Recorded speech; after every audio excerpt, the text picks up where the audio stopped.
नमस्कार मित्रों, वंदे मातरम, जय भारत, जय हिंद, जय सनातन। मैं आपका दोस्त योगी बोल रहा हूँ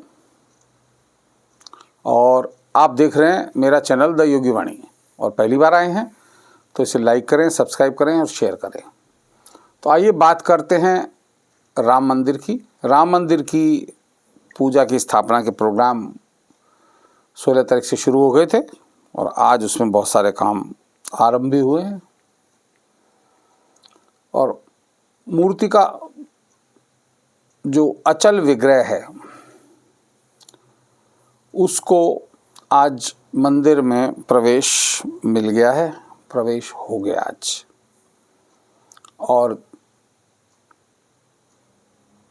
गर्भगृह में स्थापित होने वाली रामलला की 200 किलो की वजनी मूर्ति को परिसर में लाया गया। इसको पहले परिसर भ्रमण कराना था, लेकिन वजन ज़्यादा होने के कारण चांदी की 10 किलो की मूर्ति को लेकर ही परिसर में भ्रमण कराया गया।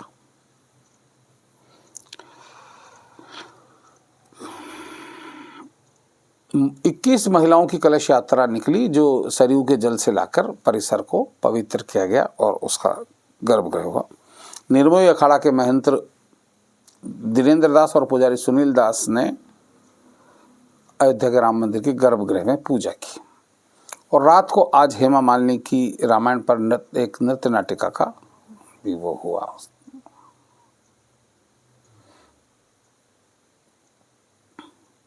रामलला की प्राण प्रतिष्ठा से पहले सरयू घाट पर जबरदस्त लाइटिंग की गई। घाट की सुंदरता बढ़ गई।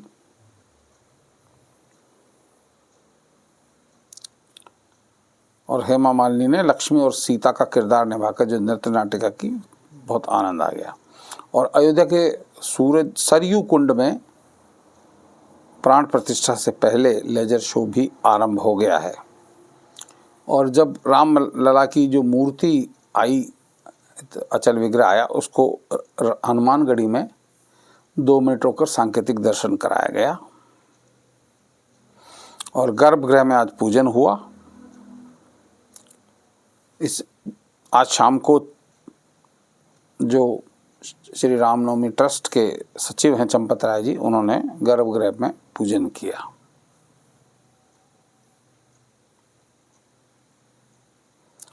उधर हनुमान जी के जन्म स्थान किष्किंधा, जो कर्नाटक के हम्पी में है, वहां से देव प्रतिमाएं लेकर एक रथ भी अयोध्या पहुंचा है। सरयू तट पर उन विग्रहों की आरती और पूजन भी संपन्न किया गया। आज रामलला की जो अचल विग्रह है उस पर ATS कमांडो तैनात किए गए। PSC के 200 जवान भी लगाए गए हैं। और अयोध्या के सरयू तट पर आज आरती भी हुई है।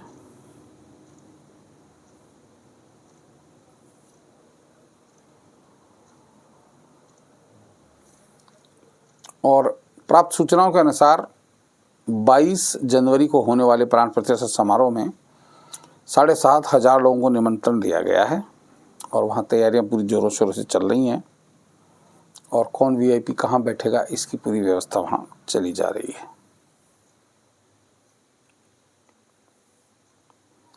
और मंदिर के गर्भगृह में जो सोने के दरवाजे लगाए गए हैं उनकी चेकिंग हो गई है। और मंदिर के बारे में एक जानकारी और, जो अभी पहला मतलब प्रथम तल का काम संपन्न हुआ, जहाँ भगवान रामलला की बाल रूप वाली प्रतिमा स्थापित की जाएगी।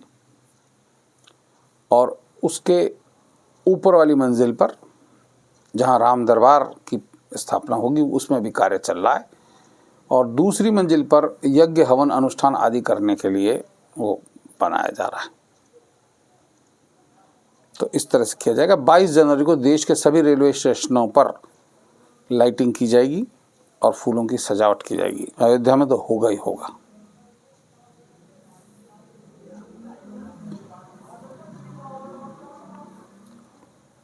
अयोध्या में गोरखपुर और रायबरेली से एम्स के डॉक्टर तैनात कर दिए गए हैं। किसी भी मेडिकल इमरजेंसी के लिए पूरी व्यवस्थाएं कर दी गई है।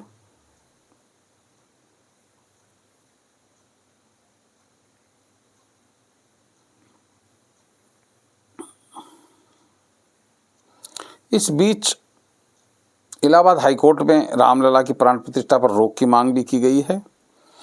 यदि गाजियाबाद के भोला दास ने शंकराचार्यों की आपत्तियों का हवाला देते हुए सनातन परंपरा के खिलाफ बताया और कहा कि बीजेपी 2024 के लोकसभा चुनाव का लाभ उठाने के लिए कर रही है।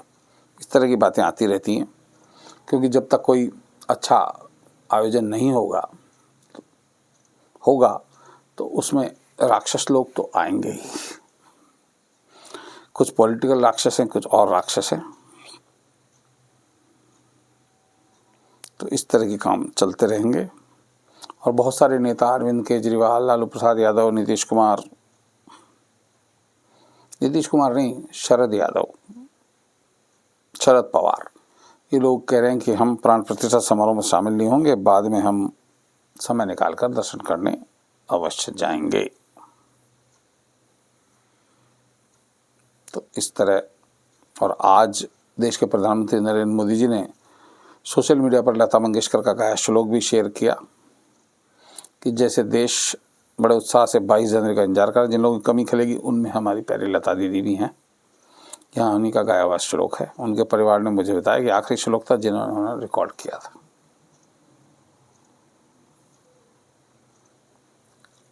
और बहुत सारे VIP इसमें जा रहे हैं। लता मंगेशकर के चौक जो अयोध्या में बनाया गया है, वहाँ सूर्य की प्रतिमा भी लगाई गई है और आकर्षक रूप देने का इंतजाम किया जाएगा। इस बाद में से फ्लड लाइटों से जगमग भी कर दिया जाएगा।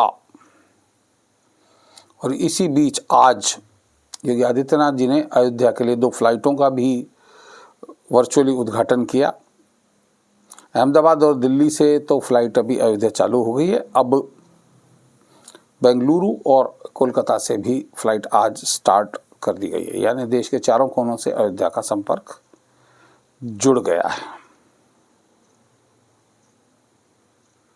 और इसी बीच मोदी जी के आह्वान पर देश के विभिन्न जगहों पर मंदिरों की सेवा पूजा कर रहे हैं बीजेपी के नेता इत्यादि सब लोग। देश, तमिलनाडु के राज्यपाल, अलग अलग जगह के लोग इसमें लग रहे हैं। PM मोदी 22 जनवरी को राम मंदिर परिसर में बनी जटायु की मूर्ति की पूजा करेंगे। इस मूर्ति की स्थापना राम मंदिर के लिए जो बलिदान देने वाले लोग हैं उनकी स्मृति में की गई है। पूजा के समय कार्यक्रम में शहीद हुए बलिदानियों के परिजन भी यहाँ मौजूद रहेंगे और यम नियम के तहत PM मोदी शुक्रवार से अनुष्ठान में लगे हुए हैं। और इसी बीच मेहंदीपुर बालाजी से 51,000 किलो के लड्डू बन के अयोध्या जा रहे हैं। तैयारी चल रही पूरी।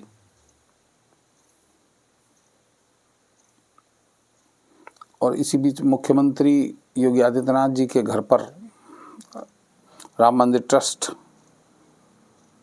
के वस्त्रों को लेकर एक विशेष बैठक का आयोजित रहा, जिसमें ट्रस्टी भैया जी जोशी सहित कई ट्रस्टी मौजूद रहे।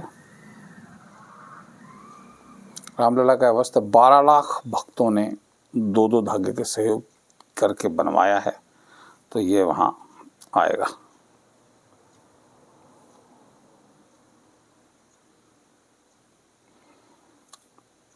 इसी बीच भाजपा नेता अभय पाटिल ने भी राम मंदिर प्राण प्रतिष्ठा के लिए 4 लाख लड्डू तैयार किए। तो लड्डुओं की भरमार रहने वाली है।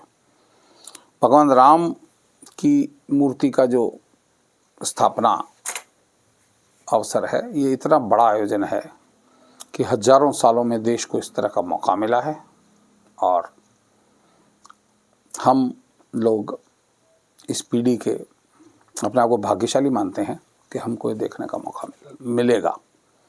इसके बाद कोई हजारों सालों बाद ही कुछ ऐसा घटित होगा। तो दोस्तों, राम मंदिर के लिए पूरी तैयारी रखिए, अपने घरों में दीप जलाएं, राम ज्योति का आह्वान करें, घर में पूरे दीपक जला के दिवाली मनाएं, पटाखे फोड़ें और खुशियों का इजहार करें, क्योंकि सनातन के लिए बहुत बड़ी विजय का दिन है। तो दोस्तों, अभी के लिए इतना ही। अभी चूंकि राम मंदिर ही प्रमुख केंद्र में बना हुआ है, इसलिए वीडियो में ज़्यादातर राम मंदिर पे बना रहा हूँ। 22 या 23 के बाद फिर अपन अपने मूल विषय पर फिर लौटेंगे, राजनीति और इससे इत्यादि बातें भी करेंगे। तो तब तक के लिए आज्ञा दीजिए। जय हिंद, जय भारत, वंदे मातरम, जय सनातन, जय श्री राम।